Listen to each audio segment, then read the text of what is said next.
நாங்கள் ஒரு மெகா கூட்டணி அமைப்போம்னு சொன்னார் இல்லையா, அந்த வார்த்தைக்கு செயல் வடிவம் கொடுக்கிற வேலையை அன்னையிலிருந்தே தொடங்கியிருக்கணும் அவர். ஆனால் அதில் அவர் கோட்டை விட்டுட்டாருன்னு தான் நான் சொல்லுவேன். அவ்வளோ பெரிய கட்சி இப்போ ஒரு கூட்டணிக்கு போராட வேண்டிய சூழலுக்கு தள்ளியதற்கு எடப்பாடியினுடைய அலட்சியமும் ஒரு காரணம் தான். பாமக நேத்து பாஜக கூட பேசுறாங்க, நாங்க இன்று நம்ம பேசிட்டு இருக்க நொடியில நாளானிக்கு சைன் பண்ண போறாங்க. நான் அதனால தானே தொடர்ந்து சொல்லுவேன், யாருக்கும் இங்க வெக்கம் கிடையாது. அதிமுகல வேட்பாளர்களே வரமாட்டாங்க, இன்ட்ரெஸ்டடா இருக்க மாட்டாங்க. 95 லட்ச ரூபாய் தான் மக்களவை தொகுதியில் போட்டியிடுகிற ஒரு நபர் செலவு பண்ண முடியுங்கிற போது 90 லட்சத்துக்காக ஒருத்தர் வேலை செய்ய போறான். 30 கோடியிலிருந்து 40 கோடி ரூபாய் செலவு பண்ணணும். ஒரு பக்கம் பாஜக வேட்பாளர் ஆகிறதுக்கு ட்ரை பண்றவங்க முட்டி மோதுறாங்க. இதை வச்செல்லாம் உடனே பிஜேபி பெரிய கட்சியாயிடுச்சு, அதிமுக அப்படிலாம் பார்க்க வேண்டாம். பிஜேபிக்கு அசுர பலம் இருக்கு. விதிமுறைகள், மரபுகள் எதையும் அவங்க மதிக்கிறதால இத்தனை முறை தமிழ்நாட்டுக்கு வருவதுங்கிறது ஒரு பெரிய அரசியலாக்கப்படுது. மிக குறிப்பிடத்தகுந்த மாநிலங்கள்ல ஒன்னா தமிழ்நாடு மாறி போயிடுச்சு பிஜேபியின் பார்வையில்.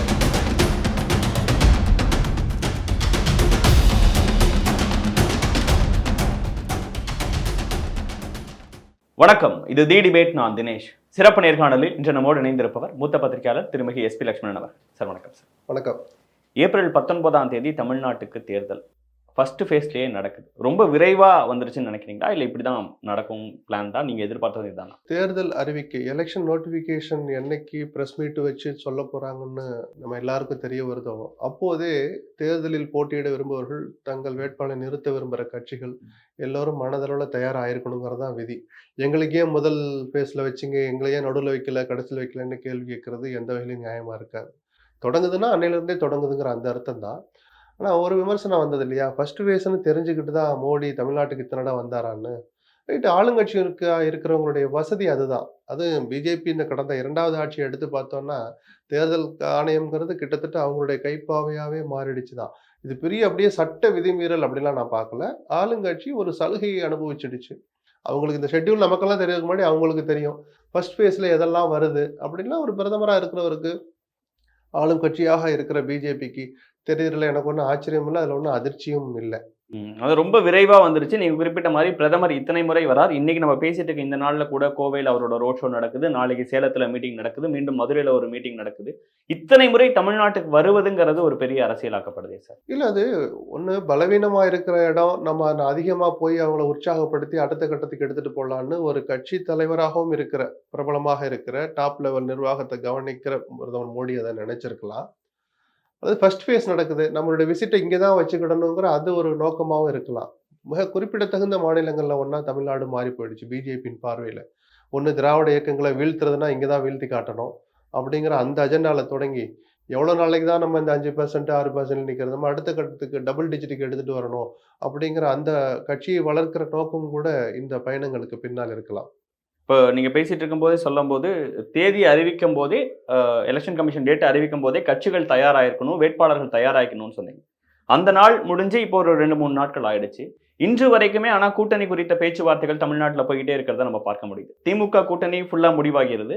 ஆனால் அதிமுக பாஜக கூட்டணி ஒவ்வொரு நாளும் கூட இருக்கக்கூடியவங்க மாறிக்கிட்டே இருக்கக்கூடிய சூழல். பாமக நேற்று பாஜக கூட பேசுகிறாங்க, நாங்கள் இன்று நம்ம பேசிட்டு இருக்க நொடியில் நாளானிக்கு சைன் பண்ண போகிறாங்கிறாங்க. அதிமுக பாஜக கூட்டணியில் என்ன நடக்குது? இந்த அதிமுக பிஜேபி 2 கூட்டணியும் தனித்தனியாக ஒரு இறுதி வடிவம் பெறாமல் இருப்பதற்கு முக்கியமான காரணம் 2 கட்சிகள் தான். பாட்டாளி மக்கள் கட்சியும் தேமுதிகவும் தான். அவர்கள் தான் திமுக அணியில் இடம்பெற விரும்பாத அல்லது இடம்பெற இயலாத சூழலில் இருக்கிற வாக்கு வங்கியை நிரூபித்திருக்கிற 2 கட்சிகள். மீதி 2 அணிலையுமே சின்ன சின்ன கட்சிகள் போய் சேர்ந்திருக்கிறாங்க, ஊரறிந்த நாடறிந்த பிரபலங்கள் போய் சேர்ந்திருக்கிறாங்க. அவர்கள் ஒரு முடிவை எடுக்க தாமதமானதுனால தான் இந்த இழுபறி நீடிக்குது. ஆனால் பிஜேபி கூட்டணியை முறித்து கொண்டு வெளியே வந்த எடப்பாடி பழனிசாமி, நாங்கள் ஒரு மெகா கூட்டணி அமைப்போம்னு சொன்னார் இல்லையா, அந்த வார்த்தைக்கு செயல் வடிவம் கொடுக்கிற வேலையை அன்னையிலிருந்தே தொடங்கியிருக்கணும் அவர். ஆனால் அதில் அவர் கோட்டை விட்டுட்டாருன்னு தான் நான் சொல்லுவேன். அவருடைய அந்த அலட்சிய மனப்பான்மை தான் இவ்வளோ பெரிய ஒரு கட்சி அதிமுக. எனக்கு எந்த மாற்று கருத்து எந்த காலத்துலையும் வந்தது கிடையாது. பெரிய மக்கள் இயக்கம் தான். அவ்வளோ பெரிய கட்சி இப்போ ஒரு கூட்டணிக்கு போராட வேண்டிய சூழலுக்கு தள்ளியதற்கு எடப்பாடியினுடைய அலட்சியமும் ஒரு காரணம். லாஸ்ட் ஜெயிச்சிட்டாருன்னு பார்க்கணுமா? இல்லை, அப்படி இல்லை. இதை கூட செய்யலைன்னா அவருடைய தலைமை பண்பின் மீதும் அவருடைய நம்பகத்தன்மை, ஆளுமைத்தன்மை மீதும் கேள்வி வந்துடும். ஏற்கனவே லேசு பாசா வர ஆரம்பிச்சிடுச்சு.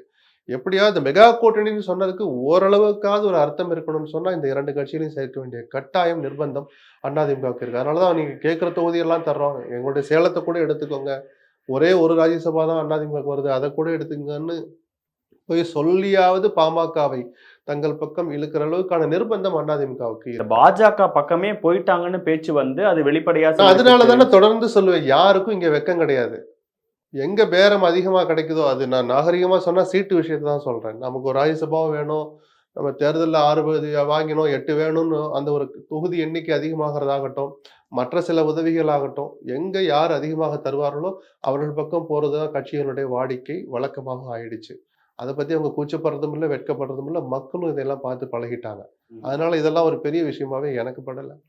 அதிமுக கூட்டணி ஃபைனலைஸ் ஆகாத போது பாஜகவை சேர்ந்த பலரும் சொன்னது களமே வந்து திமுக வர்சஸ் பாஜகவா தான் இருக்கு அப்படின்ட்டு. இப்ப பாமக, தேமுதிக, அதிமுகங்கிற கூட்டணி உருவானா எப்படி சார் இருக்கும் அது களம்? இவருக்கு எதிர் இவர்தான்லாம் நான் பார்க்கல. 4 அணிகள் களத்தில் நிக்கிறாங்க அவ்வளவுதான். நாம் தமிழர், சீமான் உட்பட 4 அணியினர் அல்லது 4 என்டிட்டி தனியா போட்டியிடுறாங்கன்னு தான் நான் பார்க்கிறேன். மக்கள் தான் முடிவு பண்ணணும். வாக்கு சதவீத எண்ணிக்கையில அந்த சதவீத வாக்கு வங்கியை தங்கள் பக்கம் வைத்திருக்கிற கட்சிகள் அடங்கிய கூட்டணி அப்படின்னு பார்த்தா திமுக பிரதானமாக இருக்கிற ஆளுங்கட்சிங்கிற கூடுதல் பலம் அவங்ககிட்ட இருக்கு. இயல்பாகவே பணபலம் வந்துரும். ஆட்சியை விட்டு இறங்கி 2, 2 ஆண்டுகள் ஆயிருக்கிற அதிமுகவும் பணபலத்துல ரொம்பவும் சோட போக மாட்டாங்க. பிஜேபிக்கு அசுர பலம் இருக்கு. விதிமுறைகள், மரபுகள் எதையும் அவங்க மதிக்கிறதால அத்தனை காற்றில் பறக்க விட்டு காலில் போட்டு மிதிக்கிறதுக்கு தயாராக இருக்கிற பிஜேபி, மத்தியில் ஆளும் கட்சியாக இருக்கிற பிஜேபி, அவர்களும் அதிகாரம் மற்றும் பணபலத்தை முழு வீச்சில் இயக்குவாங்க. தான் இவ்வளவு நாள் கொண்டிருக்கிற ஒரு கொள்கை உறுதியோட சீமானும் இறங்குற போது 4 அணிகள் அப்படிங்கிற அந்த யதார்த்தத்தை மட்டும் தான் நம்ம பேசி கடந்து போகணும். இவருக்கு எதிர் இவர் தான், இவருக்கு எதிர் இவர் தான்லாம் சொல்ல முடியாது. 4 பேரும் இல்லாத ஒரு சுயேட்சை, நாடறிந்த ஊரறிந்த ஒரு பிரபலம் சுயேட்சையாக போட்டியிட்டு ஜெயிக்க மாட்டார்ன்னு சொல்றது, அந்த பேச்சையே பேசாமல் தவிர்ப்பது ஜனநாயகத்துக்கு விரோதமானதுன்னு எண்ணம் கொண்டவன் நான். இப்போ ஸ்ட்ராட்டஜிக்கலி பிஎம்கே வந்து ஏடிஎம்கே போறதுல என்ன பிளஸ் இருக்கு, பிஜேபி போறதுல மிக நிச்சயமாக அதாவது எந்த ஒரு தொகுதியில அதிமுக ஜெயிக்க போகுது அப்படின்னு பாமக பிஜேபியோட சேர்ந்தால் கூட அப்படிலாம் ஒரு சில இஃப்ஸ் அண்ட் பட்ஸ் பேசிட்டு இருக்கிற போது, இப்ப என்ன அந்த அந்த கருத்துக்களை மாத்தி கொண்டு வந்திருக்குன்னா, அதிமுக, பாமக, தேமுதிக ஒருவேளை 3 பேரும் சேர்ந்தாங்கன்னா, திருச்சிக்கு இருந்து சென்னை நோக்கி வர்றோம் இல்லையா? அந்த வட மாவட்டங்கள்னு எடுத்துக்கிட்டா, அதுல மிகப்பெரிய தாக்கத்தை அவங்க ஏற்படுத்துவாங்கறதுல மாற்று கருத்தே கிடையாது. அது வெற்றியை நோக்கி போகுமாங்கிறது அவருடைய எதிரணி, பிரதான எதிர் கட்சியான அவர்களுக்கு எதிர்க்கட்சியான திமுகவுடைய வேட்பாளர், திமுக கூட்டணியில இல்ல காங்கிரஸ் தான், கம்யூனிஸ்ட் தான் நம்ம பார்த்துக்கலாம் அப்படின்ற அந்த மாதிரியான பலம், பலவீனங்களையும் சார்ந்து இவர்கள் வெற்றி இலக்கை பல தொகுதிகளில் பெறவும் முடியும். குறைச்சு மதிப்பிட முடியாது. தேமுதிகவுக்கு சார்? இல்ல இந்த 3 பேரும் சேர்ந்த அணின்னு சொன்னேன். அவர்கள் யார் எங்க நிக்கிறாங்கிறத பொறுத்து அந்த அணி பல தொகுதிகளில் வெற்றியை நோக்கி போனால் ஆச்சரியம் இல்லைன்னு சொன்னேன். தொடர்ந்து பல விமர்சகர்கள் சொல்லிட்டு இருக்கக்கூடிய ஒரு விஷயம் என்னன்னா, அதிமுகல வேட்பாளர்களே வரமாட்றாங்க, இன்ட்ரெஸ்டடா இருக்க மாட்றாங்க. போட்டியிடுறதுக்கோ, செலவு செய்யறதுக்கோ அவங்கள்ட்ட ஒரு தயக்கம் தெரியுது அப்படிங்கிற ஒரு விஷயத்த இல்ல சொன்னாங்க. கள நிலவரம் அதுதான். ஏன்னா, ஆட்சியில இருந்துக்கும்போது மந்திரிகளா இருந்தவங்க சம்பாரிச்சு அப்படி இப்படி ஒதுங்கிட்டாங்க. அப்போது அமைச்சர்களாக இருந்தல்ல 90% பேர் கிட்டத்தட்ட அத்தனை பேருமே இப்ப எம்பில நிக்கணும்னா விருப்பப்பட மாட்டாங்க. நம்ம திருப்பி ஆட்சிக்கு வந்தா நம்ம திரும்பி மந்திரி ஆகணும்னு தான் பார்க்குறாங்க. அப்போ செலவு பண்றதுக்கு என்ன வேணும்? ரூ. 95,00,000 தான் மக்களவை தொகுதியில் போட்டியிடுகிற ஒரு நபர் செலவு பண்ண முடியுங்கிற போது, 90,00,000த்துக்கா ஒருத்தன் வேலை செய்ய போறான்? 30,00,00,000லேருந்து 40,00,00,000 செலவு பண்ணணும். அவ்வளவு பண்ற பணபலம் உள்ளவர்கள் இந்த மாதிரி அதிகாரத்தில் இல்லாமல் அந்த பணத்தை வச்சிருக்கிறவங்க அதிமுகவில் மட்டுமல்ல, எந்த கட்சியிலும் குறைவா தான் இருப்பாங்க. அந்த எதார்த்தத்தின் அடிப்படையில பல பேர் போட்டியிட தயங்குறாங்க. ஒரு பக்கம் பாஜக வேட்பாளர் ஆவறதுக்கு ட்ரை பண்றவங்க முட்டி மோதுறாங்க. ஒரு தொகுதியில வந்து 2, 3 இல்ல பேர் ட்ரை நீங்க இத வச்செல்லாம் உடனே பிஜேபி பெரிய கட்சி ஆயிடுச்சு, அதிமுக அப்படிலாம் பார்க்க வேண்டாம். அங்கே நின்னா காசு குடுப்பாங்கன்னு ஒரு எதிர்பார்ப்பு இருக்கலாம். பணத்துக்கு பஞ்சமே இல்ல. ஃபோன் பண்ணா வந்து கோடிகள் கொட்டுற இடத்துல இன்னைக்கு பிஜேபி இருக்கு. பஸ்ல போய் கட்சிய வளர்த்த காலம்லாம் உண்டு. அதனுடைய தலைவர்கள். இன்னைக்கு அது நேர்மாறா எங்கேயோ போயிடுச்சு. ஸோ அங்கே போட்டியிட்டா ஒரு அடையாளம் இப்போ அங்கே இந்த மாரி கட்சிகள்ல வெற்றி கிடைக்காதுன்னு தெரிஞ்சு போட்டியிடுறதுக்கு யார் யாரெல்லாம் முயற்சிப்பாங்க? அரசியல் ரீதியான அங்கீகாரம் 1. ஒரு அடையாளப்படுத்தப்படலாம் 2. இல்ல கொஞ்சம் நேரம் நல்லா இருந்தா ஜெயிச்சே விடலான்ற இந்த 3வது ஆசை. இப்படி பல காரணிகள் தான் போட்டியிட விரும்புறவருடைய மனசுக்கு ஒரு அந்த எண்ணங்கள் அதுல உதிக்க காரணமா இருக்கும். அது பிஜேபிக்கும் பொருந்தும். அதிமுகவுக்கும் பொருந்தும். நீங்க ஆளே கிடைக்கலன்னு நம்ம சொல்றோம். எனக்கு அந்த வாய்ப்பு கொடுங்கன்னு சத்தமில்லாம முயற்சிக்கிறவங்களும் இருக்கிறாங்க. ஏன்னா இன்னைக்கு நம்ம நின்னு தோத்துட்டா கூட, அந்த அடையாளத்த வச்சு நாளைக்கு சட்டமன்றத்துல ஒரு தொகுதிய கேட்கலாம். அந்த 6ல ஒரு தொகுதிய, "அண்ணே நான் நின்னு தோத்துருக்கிறேண்ணே, நெறைய செலவு பண்ணிட்டேண்ணே." அல்லது எனக்கு ஒரு அடையாளம் கிடைச்சிடுச்சுண்ணே 6 தொகுதியிலயும். பர்ட்டிகுலரா இந்த தொகுதியில நான் ரொம்ப பிரபலம் ஆயிட்டேன். அப்படின்னு அசெம்பிளி சீட்ட கிளைம் பண்றதுக்கு ஒரு அடிப்படை விஷயமா இது இருக்குன்றனாலயும் அதிமுகவிலயும் ஆட்கள் இருக்க தான் போறாங்க. அதுக்காக இங்க போட்டியிட ஆள் இல்லாத காரணத்தால், இந்த தொகுதியில் நாங்கள் போட்டியிலிருந்து விலகுறோம்னு அறிவிக்க போறாங்க. அப்படி இல்ல. 28 தொகுதியோ, 25 தொகுதியோ அதிமுக எங்கெல்லாம் போட்டு இங்க வேட்பாளர் நிக்க தான் போறாங்க. ஒரு அறிஞ்சவரா தான் நிச்சயமாக அவர் இருப்பார். இப்ப அதிமுக கூட்டணியை பொறுத்த வரைக்கும் தேமுதிக, பாமகவுக்கு 10 தொகுதிகள், 30 தொகுதியில அதிமுக களமிறங்குது ரெட்டலைலன்னு நம்ம புரிஞ்சுக்கணும். இல்ல கணக்கு இறுதி வடிவம் என்ன பெறுதுன்னு பார்க்கணும். தோராயமா சொன்னா அவங்களுக்கு 7, இவங்களுக்கு 3 இல்ல 1, 2 கூடலாம், குறையலாம். அப்ப ராஜ்யசபா யாருக்கு அப்படின்னு 2 கட்சிகளுக்கு இடையில போட்டியே நடக்கலாம். இல்ல டாக்டர் நீங்க ஒரு 7 தானே 8 கூட வச்சுக்கோங்க. ராஜ்யசபா குடுத்தா தான் தேமுதிக வரேன்னு சொல்றாங்க. அப்படின்னு அந்த சீட் அவங்களுக்கு கூட போகலாம். இதான் சொன்னேன் கடைசி நேர பேரங்களுக்கு உட்பட்டது.